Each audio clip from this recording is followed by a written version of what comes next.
Vamos lá. Ministro João Roma, ministro da Cidadania. Bom, agora tem dinheiro para pagar os R$ 400, né?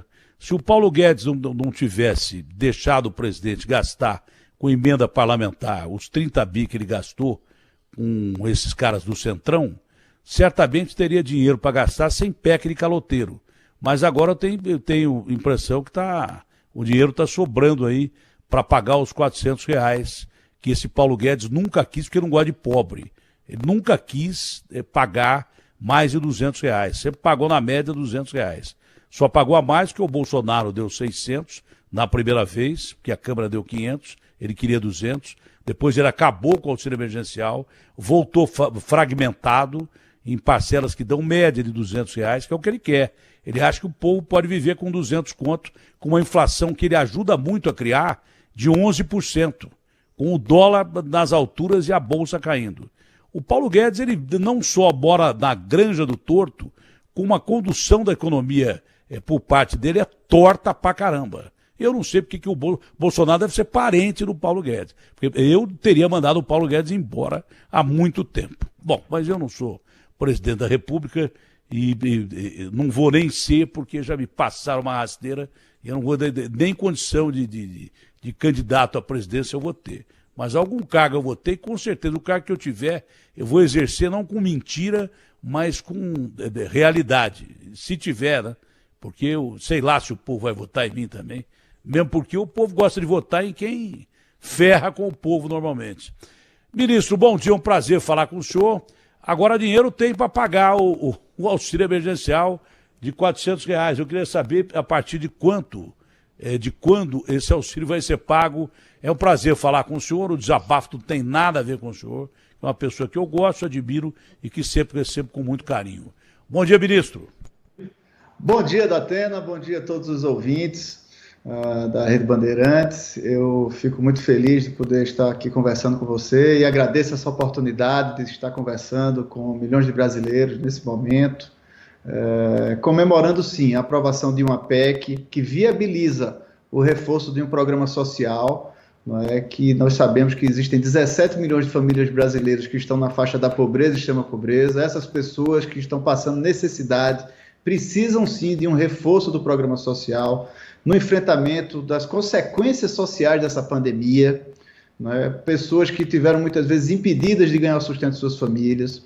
Então, assim como outros países do mundo estão fazendo, é muito importante que o Brasil consiga também reforçar o programa social dessas pessoas que estão muitas vezes com dificuldades até em suprir o alimento básico de suas famílias, né? O processo mundial, né, de inflação, nós estamos vivendo uma crise global, né? O Brasil tem feito o seu dever de casa e essa PEC, inclusive, ela vem fazer o regramento, dar mais transparência, não é, sobre a previsibilidade de gastos públicos. Pouco antes, né, da mensagem orçamentária esse ano, surgiu, né, um pagamento de 89 bilhões de reais de precatórios. Então, essa previsibilidade é muito importante para que haja, certo, maior controle dos gastos públicos. Da maneira como foi formulada, que foi fruto de várias reuniões, inclusive com a área econômica, reuniões tensas, mas reuniões francas, buscando solucionar o problema, encontramos realmente um mecanismo que possibilita, né, abrir um espaço fiscal que dê recursos diretamente para a área social. Não são recursos que vão para emendas de parlamentar, são recursos, certo, com finalidade específica. Mas já foram. Para fortalecer a área social. Foram 30 bi para emendas de parlamentar. Cidadão mais necessitado.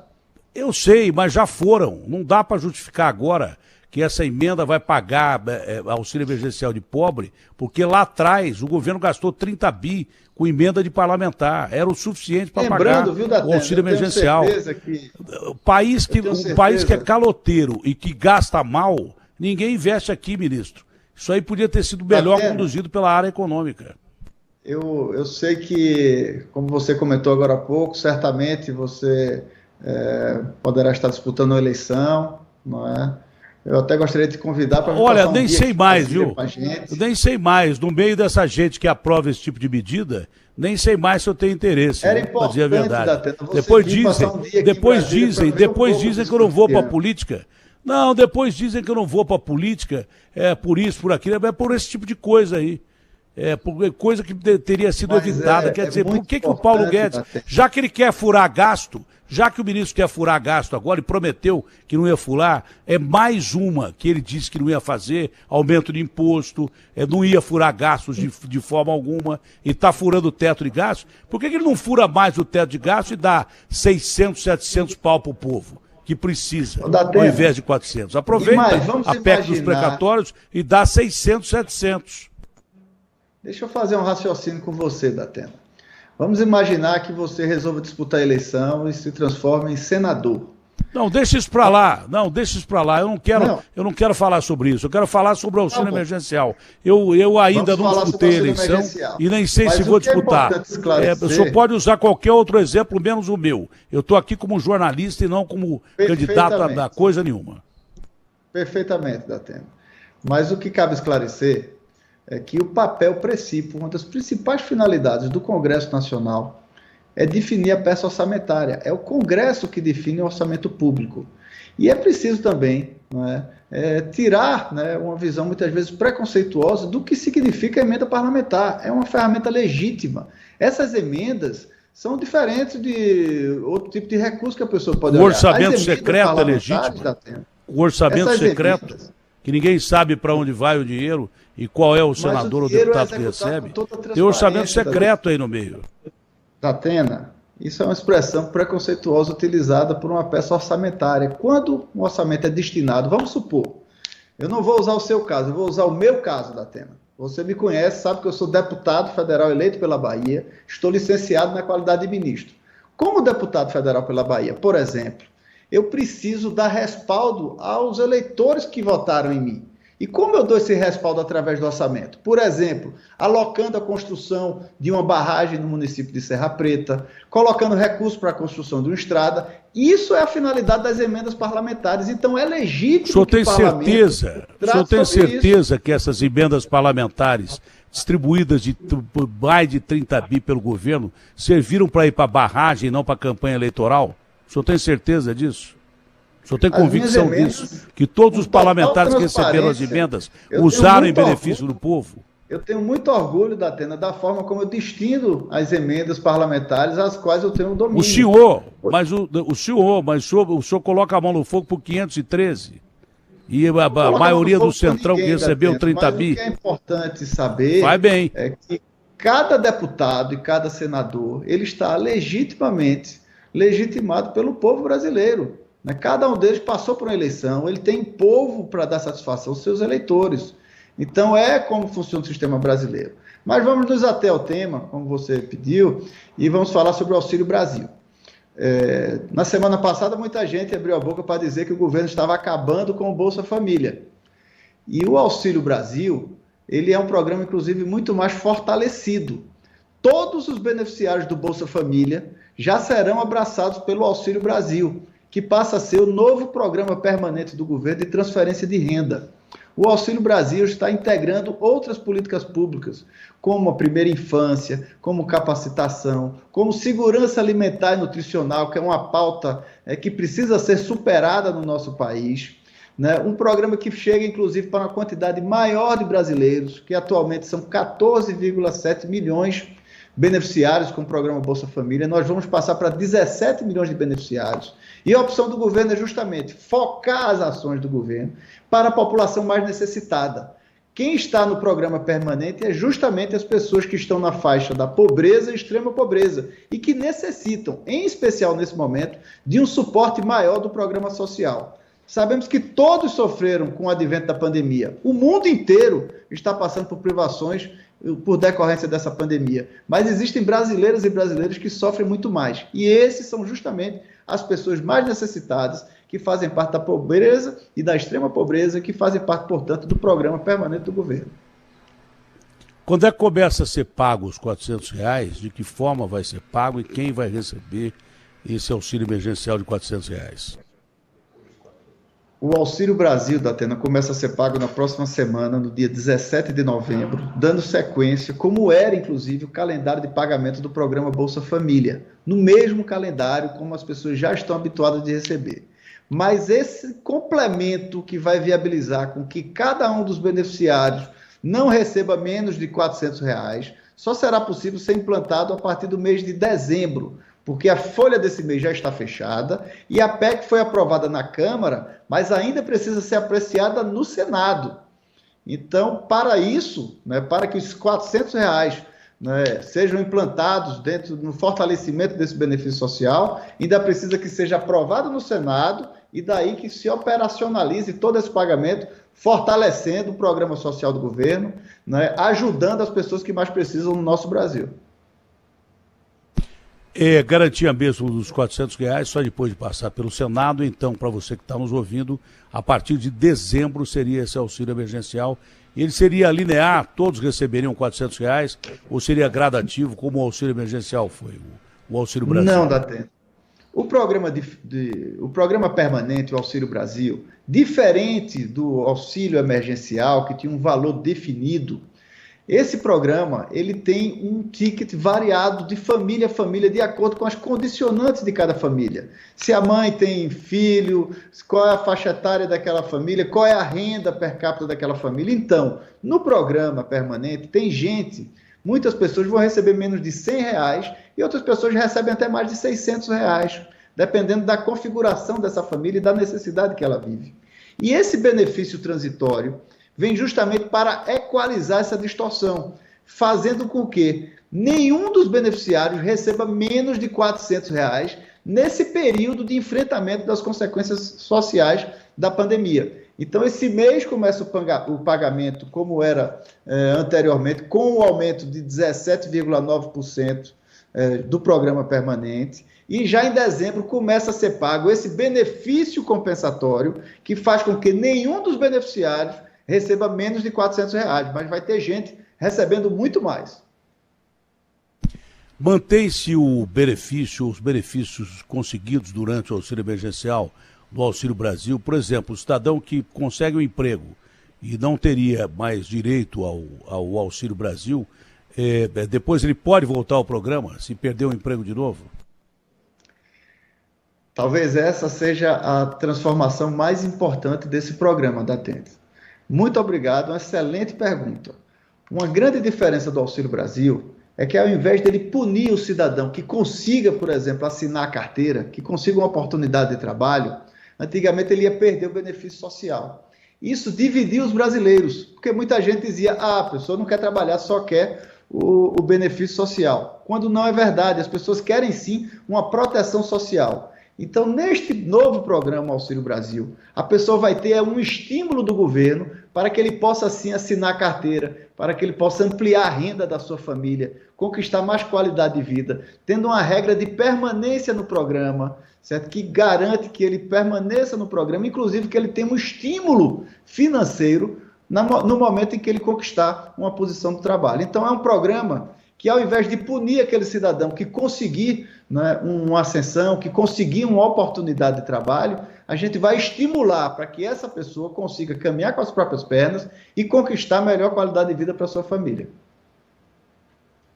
Olha, depende da aquiescência do Senado, não é? Se não passar no Senado, obviamente o governo já deve ter um plano B para isso. Tem, ministro? Datena, nós estamos focados e confiantes na aprovação dessa medida pelo Senado.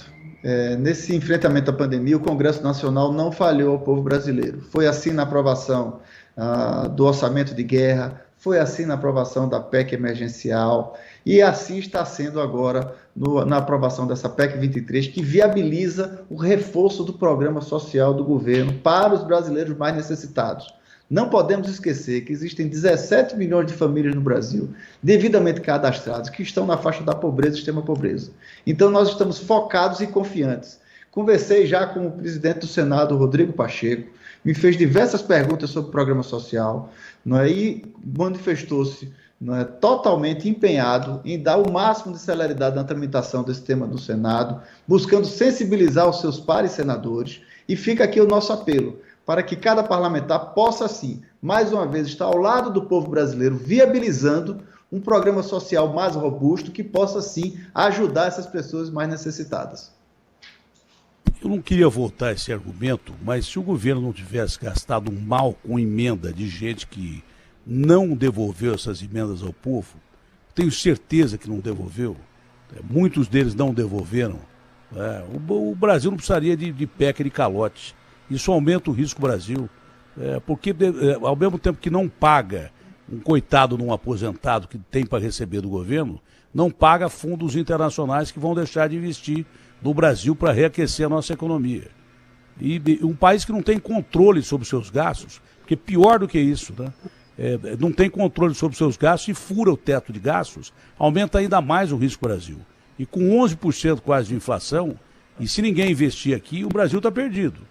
Se não houver dinheiro externo investido no Brasil, aí é que o pobre vai ficar realmente mais pobre do que sempre e vai ficar miserável, como já tem muita gente miserável no Brasil. Mas eu vou repetir a pergunta: se o Senado não aprovar, tem uma boia, um plano B para o governo pagar esses R$ 400? O governo, é questão de honra para o governo pagar esses R$ 400, ministro? Datena, o presidente Bolsonaro está determinado em ajudar os brasileiros que mais precisam. Esse não é um governo que serve a caixas de poder, nem a grupos poderosos. Esse é um governo que serve a população brasileira, por isso que o presidente Bolsonaro sempre diz: menos Brasília e mais Brasil. O que nós estamos focados é na aprovação dessa PEC, pois é a melhor maneira de executar esse pagamento. Nós temos convicção que o Senado vai sim contribuir com esse avanço para o povo brasileiro. O Brasil tem dado exemplos, inclusive, se destacando internacionalmente com os seus avanços na área econômica. O processo inflacionário é um processo global e, da maneira como foi feita, fruto de várias discussões, essa PEC não fura o teto de gastos, pois ela apenas antecipa uma regra que já iria estar em vigor em 2026. Portanto, nós estamos disciplinando e dando maior previsibilidade aos gastos públicos. E só em comparação financeira, é importante você ter esses números. Só no auxílio emergencial, o governo gastou mais de 350 bilhões de reais. O que nós estamos tratando agora é um reforço de orçamento que não supera a marca de 40 bilhões de reais. Ou seja, nós estamos tendo toda a responsabilidade, todo o zelo com a política fiscal do governo, porque nós precisamos sim não falhar com a missão primordial do governo, que é ajudar as pessoas mais necessitadas desse Brasil.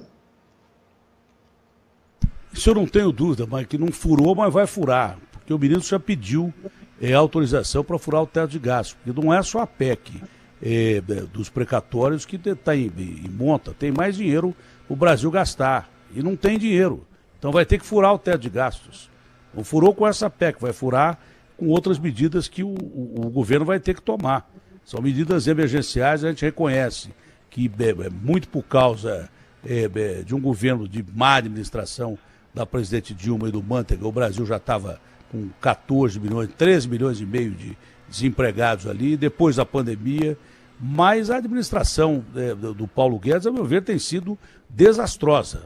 Desastrosa. Ele não cumpriu nada do que ele falou, não ajudou em nada ao povo brasileiro e duvido que ajude daqui para frente. Só vai ajudar porque o presidente bateu o pé, porque senão ele mesmo não ajudaria. Ele não gosta de pobre, já tá na cara que o ministro não gosta de pobre, ele só vê a administração dele. E, aliás, o Congresso também ajudou muito pouco, porque teve muito pouco projeto social até agora para ajudar o brasileiro. Esse é o detalhe. Esse auxílio emergencial foi a tábua de salvação do brasileiro até agora, quer queira, quer não queira. O objetivo eleitoral não me interessa, mas os R$ 600 que estavam pagando estavam ajudando o brasileiro.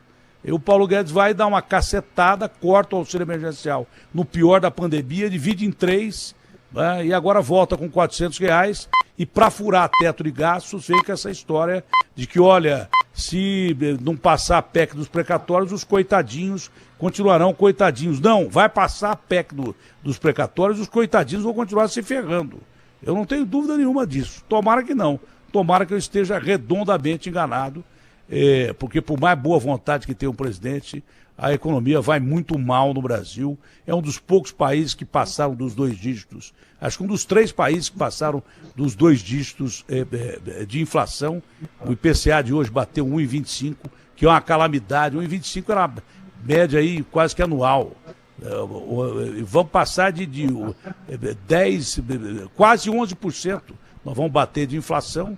O que com o aumento do dólar, com bolsa despencando, corrói o dinheiro de quem mais precisa, o poder de compra de quem mais precisa, que é o pobre, que não tem dinheiro para botar combustível no tanque e não tem dinheiro para comprar comida e não tem dinheiro para pagar aluguel. E o Paulo Guedes acha que pode aumentar a energia elétrica, que não tem problema nenhum. Ele não paga, ele mora na Granja do Torto. Quem paga somos nós. Esse é o problema. Eu não duvido de gente como o senhor, não. Eu duvido de gente como o ministro Paulo Guedes, que falou que ia defender o povo e não defendeu coisa nenhuma até agora. Esse é um ponto de vista isolado, parece que é meu mesmo, que o presidente não pensa assim, senão eu já teria, pela personalidade dele, mandado o Paulo Guedes andar há muito tempo. O ministro, o senhor permite algumas perguntas que, com certeza, milhões de brasileiros têm dúvidas sobre o novo auxílio emergencial. Sem ofensa, hein? Se tiver pergunta com ofensa, não coloca, porque aqui a gente trata bem os nossos entrevistados. Tem alguma pergunta aí, Guilherme? Tem alguma pergunta? Datena, tem pergunta, mas os ouvintes iniciais aqui estavam um pouco acalorados, os ânimos um pouco acima do natural. Ofensa não. Mas agora não, com a não é a forma de eu trabalhar. Vai chegar com a pergunta ofensa, aqui. Não, com ofensa não. Com ofensa não adianta. Com ofensa Sabe por que eu não gosto de brigar com o entrevistado? Primeiro que eu acho que todo mundo que aceita um convite para dar entrevista, se você briga com a pessoa, você está recebendo mal a pessoa na sua casa. Se você discute com a pessoa vai brigar com você e a informação que tem que chegar ao público não chega ao público. É por isso que as entrevistas minhas chegam até o final, com direita, esquerda, centro, porque eu trato bem as pessoas. Eu posso até discordar, mas acho que ofender jamais. Porque se eu ofender o ministro me ofende lá, e aí acabou a entrevista. Aí que legal. Olha, o Datena, hein, é bravo e tal, e o povo que precisa saber das coisas não sabe de nada. Então tem alguma pergunta aí que possa esclarecer alguma coisa ou não?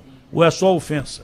Agora começou a chegar já, Datena, com o seu toque, já começou a chegar assim, pergunta. Não, sim, mas tem. Você já ouviu a pergunta? Antes de colocar no ar, você já ouviu, Guilherme? Sim, o João ouviu aqui, atestou que não tem nenhuma ofensa ao ministro, tá tudo certo.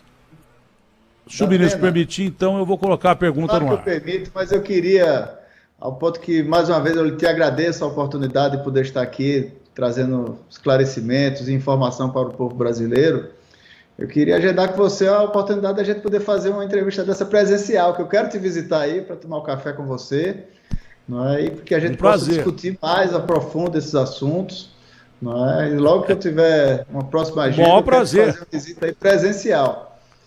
Tá? E será muito bem recebido, o senhor pode ter certeza. Em atuar, né? Você sabe que o Ministério da Cidadania é o braço social do governo Bolsonaro e nós estamos determinados em ajudar os mais necessitados.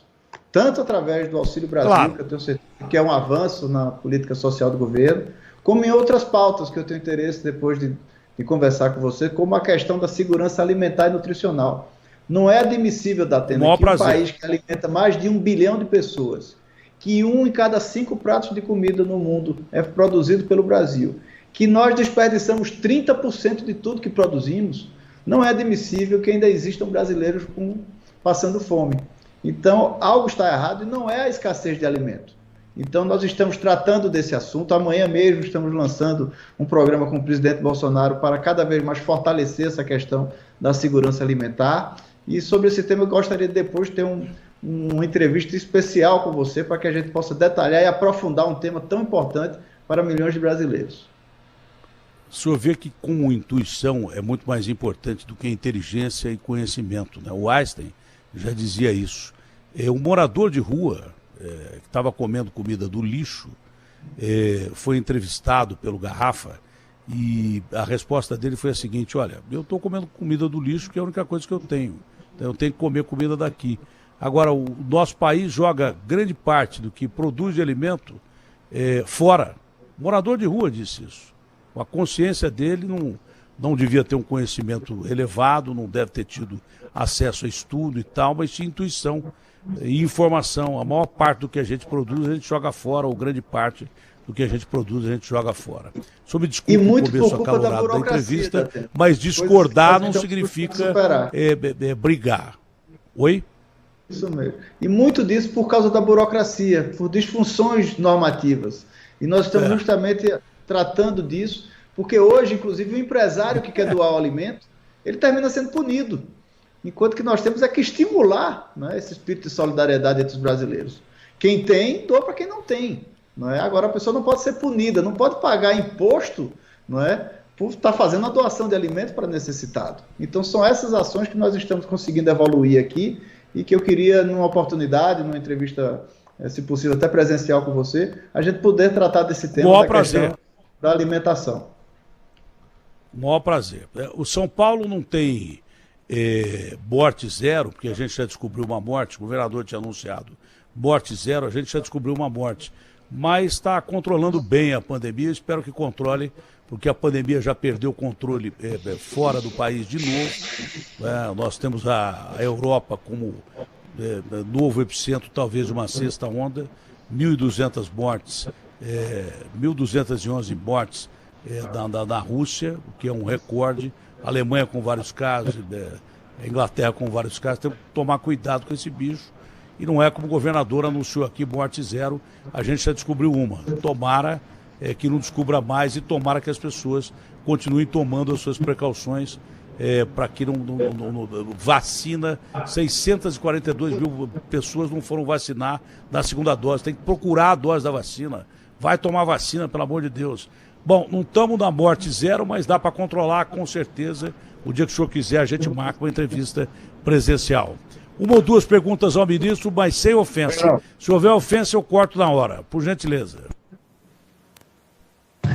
Bom dia, Datena, bom dia ao ministro. Meu nome é Vicente Júnior, morador de Itu, estado de São Paulo. Eu queria fazer uma pergunta ao ministro, se me permitem. Eu gostaria de saber se quando nós votamos e elegemos deputados e senadores, passamos um cheque em branco para que gastem da forma que quiser, sem dizer para onde está indo. Obrigado. Perguntou de uma maneira educada, mas perguntou o que tinha que perguntar. Sem ofensa, dá para você fazer pergunta. Perguntou de uma maneira educada. Muito obrigado, ouvinte da Rádio Bandeirantes, mas foi uma pergunta dura e que o ministro vai responder. Quando se vota no representante, na democracia representativa, você de fato está delegando, não é, que essa pessoa chegue em Brasília e fale por você. Então você de fato está escolhendo uma pessoa que seja o seu porta-voz em Brasília. E entre as principais atribuições do parlamentar aqui em Brasília estão a fiscalização da execução, não é, do orçamento do governo, assim como a formulação da peça orçamentária. Então, cabe aos deputados e senadores a definição, inclusive, da alocação dos recursos. Todos os anos é feita uma peça orçamentária e cabe aos parlamentares, tanto que existem, além disso, as emendas impositivas, as emendas nominais e as emendas de bancada e também, não é, as emendas de comissão. Isso se dá através da peça orçamentária e isso está dentro do sistema de transparência, onde hoje toda a execução de obra pública pode ser observada através do portal de transparência. É importante, sim, que além de votar e escolher adequadamente o seu representante, você acompanhe o dia a dia do mandato desse seu representante para saber se as posições que ele está tomando têm a ver com o que você gostaria que estivesse sido deliberado em Brasília, e também é fácil analisar a destinação dos recursos dele através dessa mesma peça orçamentária, né, dentro do portal Transparência, onde você vai ver qual é o deputado que está colocando recursos para aquilo. Por exemplo, se você é uma pessoa muito sintonizada com a área de esportes, você vai lá dentro do que distinguiu o seu representante e vê se ele colocou emenda para a área de esporte. Vê se ele colocou emenda, por exemplo, em áreas que tem a ver com as bandeiras que você acredita. Senão, você escolhe um representante que faça justamente a defesa das bandeiras que você acha que são as prioritárias para o Brasil. Mas na democracia representativa, a função do parlamentar é justamente falar por aqueles que lhe elegeram. Ele está ali para representar a população que lhe legitimou a estar ali entre os 513 do parlamento e os 81 senadores. Como é que o senhor analisa, em cima dessa pergunta, a decisão do Supremo em suspender o repasse das emendas da emenda do relator? Como é que o senhor analisou isso?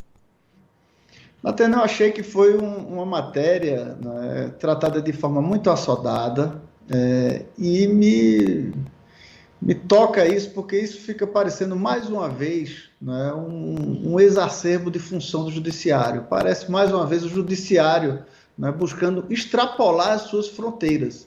Nós vivemos num Estado de direito, constituído por 3 poderes, que é o Executivo, o Legislativo e o Judiciário, que são interdependentes. Mas da maneira como está hoje, cada hora parece que o Judiciário fica querendo testar um outro poder, né? Como se estivesse buscando uma queda de braço. Então, acho que isso não é salutar para a harmonia entre os poderes, né? E me pareceu, né, uma discussão muito assodada perante uma execução, né, já no final do ano, que poderia ter sido, inclusive, feita através de outros ajustamentos, e lembrando que é função principal do Parlamento brasileiro tratar, certo, das emendas, tratar do orçamento da União de uma maneira geral, né? Isso é feito, né, de uma forma muito transparente, todas as reuniões são gravadas, certo? Ontem mesmo eu estive lá na Comissão de Orçamento, que eu estava tratando sobre PLN, para viabilizar, inclusive, o pagamento, né, das pessoas do Auxílio Brasil. Então, as discussões se dão com diferentes partidos políticos, de forma totalmente transparente e civilizada. Então, da maneira como o Judiciário tratou o tema, eu acho que sim, que ele avançou, não é, entre atribuições de outro poder. Tem mais uma pergunta para o ministro, vamos liberar o ministro, que tem agenda para cumprir, principalmente agora com provavelmente já o auxílio emergencial garantido de R$400. Mais uma pergunta do ouvinte da Rádio Bandeirantes ao ministro João Roma. Bom dia, pessoal da Bandeirantes, a Mauli da Baixada Santista. Eu gostaria que o ministro explicasse essa história do Auxílio Brasil durar até dezembro de 2022 só. E daí por diante, como é que fica? Abraços. Obrigado pela pergunta, Mauri. O Auxílio Brasil, ele é um programa permanente. Ele não vai parar nem nesse dezembro, nem no próximo dezembro. O Auxílio Brasil, ele sucede o Bolsa Família, tanto que todos os beneficiários do Bolsa Família já estarão contemplados pelo Auxílio Brasil, e além disso, nós vamos sair de 14,7 milhões de famílias para cerca de 17 milhões de famílias. O que é temporário é esse benefício transitório, que nesse momento que estamos saindo de uma pandemia, onde as crises sociais estão mais severas, nós estamos buscando equalizar os ganhos desses beneficiários, fazendo com que ninguém que esteja no benefício receba menos de R$400. Então, só para ficar muito claro, o Auxílio Brasil é o novo programa permanente de transferência de renda, de assistência social, que interliga políticas públicas, e ele é permanente. Ele não vai finalizar em dezembro do próximo ano. Dá para o senhor estabelecer como última pergunta as faixas de recebimento do Auxílio Brasil? O Auxílio Brasil, Datena, diferente do auxílio emergencial, ele não tem valores determinados. Como eu lhe disse, são condicionantes de acordo com a realidade de cada família. As famílias entram... Como é que as famílias podem ser contempladas, por exemplo, pelo Auxílio Brasil? Elas procuram o SUAS, que é o Sistema Único de Assistência Social, que funciona assim como o SUS, de forma tripartite federativa, está estabelecido em todos os municípios do Brasil. A pessoa vai lá no Centro de Referência de Assistência Social, vai fazer um cadastro, que é um cadastro aprofundado, que não leva em conta apenas o rendimento da pessoa, mas as condições que ela vive, sua composição familiar. Portanto, dentro dos beneficiários do Auxílio Brasil, existem pessoas que ganham menos de R$100, até pessoas que ganham mais de R$600, a depender dessas necessidades sociais de cada uma. Então, os valores são muito variáveis. Por isso que nós criamos, não é, esse benefício compensatório, que será viabilizado com a aprovação da PEC, para garantir que até dezembro do próximo ano, nenhum brasileiro receba menos de R$400, para fazer jus ao enfrentamento desse momento difícil das consequências sociais dessa pandemia. Ministro, um ótimo dia, muito obrigado pela sua participação, foi um prazer recebê-lo aqui na Rádio Bandeirantes, e o senhor falou também para os assinantes do UOL, aos quais eu agradeço a audiência. Um abraço grande, ministro, um ótimo dia, saúde ao senhor, à família e ao Brasil. Muito obrigado, Datena, obrigado pela oportunidade, é sempre um momento de alegria poder, né, travar esses debates e levar especialmente esclarecimento e cidadania para a população brasileira. Você exerce um importante papel como comunicador E, sem dúvida nenhuma, nós precisamos sempre estar estabelecendo esse diálogo fluido, porque também cabe, né, aos líderes políticos, aos administradores públicos, dar satisfação das coisas que estão em andamento. As pessoas precisam estar comunicadas e informadas do que acontece na nossa República. E faço questão, né, de o quanto antes poder estar lhe visitando presencialmente para tratarmos de outros temas. Muito obrigado pela oportunidade, né, e uma excelente semana para você. Obrigado ao senhor, será muito bem recebido aqui.